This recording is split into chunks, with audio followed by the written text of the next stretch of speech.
14वां परिच्छेद। दिन के बाद रात और रात के बाद दिन, सुख के बाद दुख और दुख के बाद सुख। बिना रात के दिन का कोई महत्व नहीं है और बिना दिन की रात्रि का कोई महत्व नहीं। बिना दुख के सुख का कोई महत्व नहीं है और बिना सुख के दुख का कोई मूल्य नहीं। यही परिवर्तन का नियम है। संसार परिवर्तनशील है, मनुष्य उसी संसार का एक भाग है। बीजगुप्त मनुष्य था, उसने सुख देखा था, उसके लिए दुख को ही भी जानना आवश्यक था। पर बीजगुप्त अपने दुख के भार से विचलित हो उठा। जिस बात की उसने कल्पना तक न की थी वही हो गई। उसे आश्चर्य यह था कि वह जीवित क्यों है। बीजगुप्त के लिए उसका जीवन भार हो गया है। फिर भी मनुष्य सुख और दुख सहने के लिए बनाया गया है। किसी एक से मुड़ मोड़ लेना कायरता है। बीजगुप्त इसका अनुभव करता था। चित्रलेखा के वियोग के दुख को उसने साहस पूर्वक सहन करना ही निश्चय किया। एक बाधा थी। पाटलिपुत्र में रहते हुए उसको चित्रलेखा से मिलने का अवसर मिल सकेगा, फिर वियोग की तपस्या का मूल्य ही क्या। इससे भी बड़ी एक दूसरी बात थी। अन्य सामंत गणों को जब यह मालूम हो जाएगा कि चित्रलेखा बीजगुप्त को छोड़कर साधना में रत हो गई है, तो वह उनको किस प्रकार मुख दिखला सकेगा। तीसरी बात बहुत स्पष्ट थी।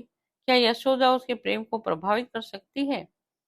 बीजगुप्त दोपहर भर इस समस्या को सुलझाने का प्रयत्न करता रहा, पर बात इतनी ही सुलझाई जाती थी, इतनी ही उलझती जाती थी। अंत में वो उब उठा। उस बात पर अधिक सोचने से उसके हृदय में एक दूसरी पीड़ा होने लगी।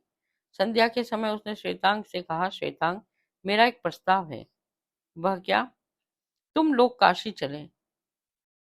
कुछ दिनों तक वे देश पर्यटन करने की मेरी इच्छा है। इतनी जल्दी। श्वेतांग ने आश्चर्य से कहा। यशोधरा से अपने बढ़ते हुए प्रेम को पुष्ट करना चाहता था और इसके लिए श्वेतांग को पाटलिपुत्र में रहना आवश्यक था। 10-5 दिन हम लोग क्या अभी नहीं ठहर सकते। प्रबंध करने में बहुत कम समय है। बीजगुप्त ने सूक्ष्म भाव से उत्तर दिया, नहीं, परसों ही चलना पड़ेगा। प्रबंध तो क्षणों में होगा। मेरी और अपनी यात्रा का प्रबंध करना पड़ेगा, जैसी स्वामी की इच्छा। श्वेतांग रात भर जागता रहा। बीजगुप्त का यह निर्णय उसे अच्छा न लगा, पर वह कर ही क्या सकता था। उसने सोचा कि बीजगुप्त के साथ चलने से इनकार कर दे, पर इसका उसे साहस न था। इनकार करना उसकी नीचता थी। उसका हृदय यह कहता था। प्रातः उठकर उसने बीजगुप्त से कहा, आर्य, आपकी आज्ञा चाहता हूँ कि मैं मृत्युंजय आर्य मृत्युंजय से मिल जाऊं। कांड जानते हुए बीजगुप्त ने कहा, क्यों। बाहर जा रहा हूँ, इसलिए अधिक दिनों तक बाहर रहने की संभावना है। उनसे विदा मांगने जा रहा हूँ। तुम जा सकते हो। बीजगुप्त ने मन ही मन मुस्कुराया। एक प्रेम करने पर पछता रहा था तो दूसरा प्रेम करने को उत्सुक था। श्वेतांग मृत्युंजय के यहाँ पहुंचा। मृत्युंजय बाहर गए थे। श्वेतांग ने यशोधरा को अपने आने की सूचना दिलवाई। विश्राम गृह में यशोधरा श्वेतांग से मिली। अभिवादन करके दोनों बैठ गए और थोड़ी देर तक दोनों मौन बैठे रहे। श्वेतांग ने अपने आरंभ किया, देवी, कल आर्य बीजगुप्त के साथ मैं पाटलिपुत्र छोड़ा हूँ, इसीलिए आज तुम लोगों को विदा मांगने आया हूँ। संभवतः अधिक दिनों तक बाहर रहना पड़े। श्वेतांग यशोदा के मुख को देख रहा था, पर यशोदा के मुख पर कोई भाव परिवर्तन न हुआ। क्या बीजगुप्त बाहर जा रहे हैं। पर कल तो आर्य बीजगुप्त ने हम लोगों को अपने पाटलिपुत्र से जाने की कोई बात नहीं कही थी। श्वेतांग को यशोदा की अपनी और यह उदासीनता बुरी लगी। वह तिलमिला उठा। हाँ देवी, चित्रलेखा ने आर्य बीजगुप्त का साथ छोड़कर योगी कुमारगिरी से दीक्षा ले ली। इस बार यशोधरा चौंक उठी। क्या कहा। चित्रलेखा ने विराग ग्रहण कर लिया। बड़े आश्चर्य की बात है। हाँ, आर्य बीजगुप्त को इससे अवश्य दुख हुआ होगा। यशोधरा ने कुछ देर तक मौन रहकर फिर कहा, मैं चित्रलेखा से मिलते ही जान गई थी कि वह देवी है। आर्य बीजगुप्त के लिए सबसे बड़ा त्याग कर सकती है। श्वेतांग अपने प्रहार से स्वयं ही घायल हुआ। उसकी प्रतिहिंसा भड़क उठी और आर्य बीजगुप्त चित्रलेखा को छोड़कर दूसरी स्त्री से प्रेम नहीं कर सकते। मैं उन्हें जानता हूँ, इसलिए अपना हृदय बहलाने वे बाहर जा रहे हैं। उनका दुख इतना प्रबल है कि यदि वे बाहर न जाकर पाटलिपुत्र में रहेंगे तो बहुत संभव है आत्महत्या कर ले। इस बार यशोधरा का मुख पीला पड़ गया। ठीक कहते हो श्वेतांग, आर्य बीज गुप्त को मैं भी कुछ कुछ समझ सकी हूँ, और मैं तुम्हारी बात में सार देखती हूँ। जितने उच्च कोटि के मनुष्य आर्य बीज गुप्त है, उसको देखते हुए मैं उनको दोष नहीं दे सकती। इस बात से उन पर मेरी श्रद्धा और बढ़ गई। श्वेतांग क्रोध से पागल हो गया। यशोधरा, एक नर्तकी के प्रेम में इतना पागल हो जाना आर्य बीजगुप्त के लिए या किसी अन्य पुरुष के लिए कहाँ तक उचित है, यह अभी नहीं जान सका हूँ। दूसरी बात और है, क्या दुख पड़ने पर इतना अधीर हो जाना मनुष्य में एक निर्बल व्यक्तित्व का द्योतक नहीं है? यशोधरा श्वेतांग के इस अकारण क्रोध का कारण न समझ सकी। उसने गंभीरता पूर्वक कहा, आर्य श्वेतांग, बहुत संभव है जो कुछ तुम कहते हो वह उचित हो।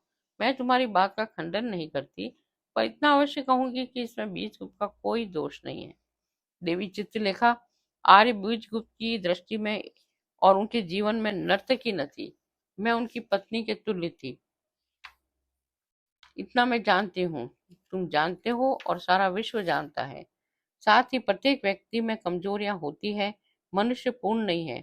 उन कमजोरी के लिए उस व्यक्ति को बुरा कहना और शत्रु बनाना उचित नहीं, क्योंकि इस प्रकार एक मनुष्य किसी व्यक्ति का मित्र नहीं हो सकता।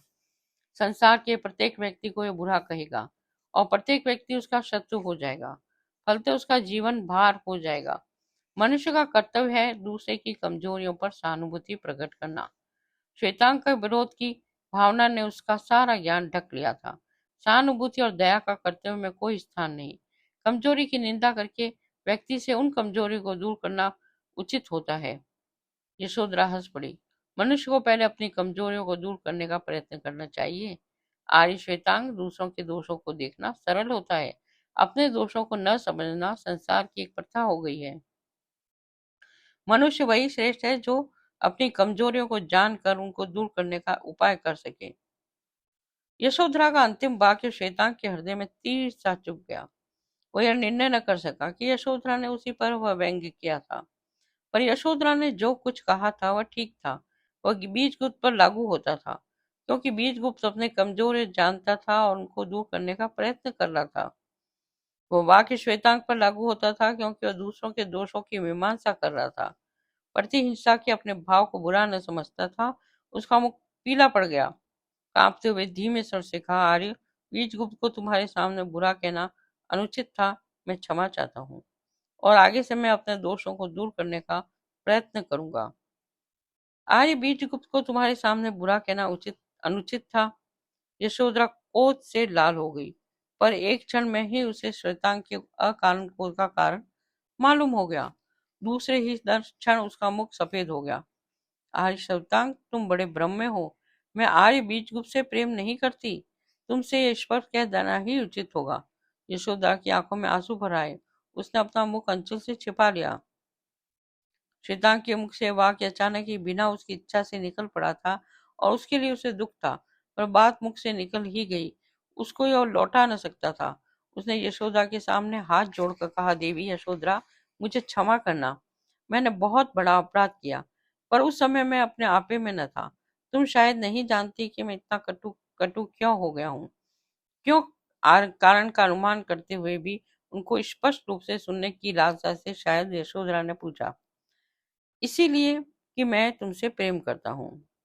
यशोधरा ने श्वेतांग को देखा। उसके निसंकोच नेत्र श्वेतांग के नेत्रों से मिल गए। बड़े आश्चर्य की बात है आर्य श्वेतांग। इस बात से श्वेतांग को निस्तेज कर दिया। इस बात में कितनी गूढ़ता थी, कितना भयानक सत्य इस छोटे से वाक्य में छिपा था। यशोधरा श्वेतांग से प्रेम न करती थी। श्वेतांग क्या उठा, मैं जानता हूँ कि तुम मुझसे प्रेम नहीं करती हो देवी, पर मैं तो तुमसे प्रेम करता हूँ। मैं तुमसे कहता भी न था, क्योंकि प्रेम किया जाता है, कहा नहीं जाता। पर क्या करूं, इस समय प्रसंग ही ऐसा आ गया। अपनी कटुता के लिए और अपने दुस्साहस के लिए मैं तुमसे क्षमा मांगता हूँ। यशोदा उठ खड़ी हुई। क्षमा याचना की कोई आवश्यकता नहीं श्वेतांग, मैं तुम्हें दोष नहीं देती। जीवन में ऐसी बातें तो नित्य प्रति हुआ करती है। कहाँ तक क्षमा याचना करते फिरोगे। अच्छा, अब मैं जाती हूँ, देखूं कि पिताजी आ गए। यशोदा चली गई। श्वेतांग ने अब अनुभव किया कि उसने एक बड़ी भूल की। वह मिलने आया था यशोधरा से। भाग्यवश यशोधरा से बातचीत भी एकांत में हो सकी और काफी अधिक शायद इससे भी अधिक हो सकती थी यदि वो अपनी मूर्खता से यशोधरा को क्रोधित न कर देता। उसे अपनी मूर्खता पर क्रोध आ रहा था। उसने सोचा कि अब उसका यहाँ बैठना अनावश्यक है। जिस काम के लिए वो आया था वो बनने की जगह बिगड़ गया। वह उठा, वह बाहर चलने वाला ही था कि यशोदा के साथ मृत्युंजय ने कमरे में प्रवेश किया। मृत्युंजय को देखकर रुक गया और उसने मृत्युंजय को अभिवादन किया। मृत्युंजय ने श्वेतांग को बैठने का आदेश देते हुए कहा, बैठो बस। श्वेतांग, मैंने सुना है कि तुम आर्य बीजगुप्त के साथ देश भ्रमण करने जा रहे हो, क्या ये ठीक है? श्वेतांग ने मुस्कुराते हुए प्रयास करते हुए उत्तर दिया, आर्यश्रेष्ठ, कल ही हम लोग चले जाएंगे। कहाँ जाने का विचार है? काशी। और लौटने का कब तक विचार है? यह नहीं कह सकता, यह तो पूर्णतः आर्य बीजगुप्त पर निर्भर है। यशोधरा ने अपने पिता से कहा, पिताजी, आप कभी देश भ्रमण को क्यों नहीं निकलते? मैं कभी काशी नहीं गई। इस अवसर पर आर्य बीजगुप्त के साथ आप भी काशी हो आवे। बात बुरी न थी और पाटलिपुत्र से काशी निकट भी है। मृत्युंजय ने कहा, पुत्र, इतनी जल्दी कैसे यह संभव हो सकता है? सब कुछ संभव है पिताजी। यदि आप आज्ञा दें तो चलने का प्रबंध आज संध्या के समय तक हो सकता है। मृत्युंजय हंस पड़े।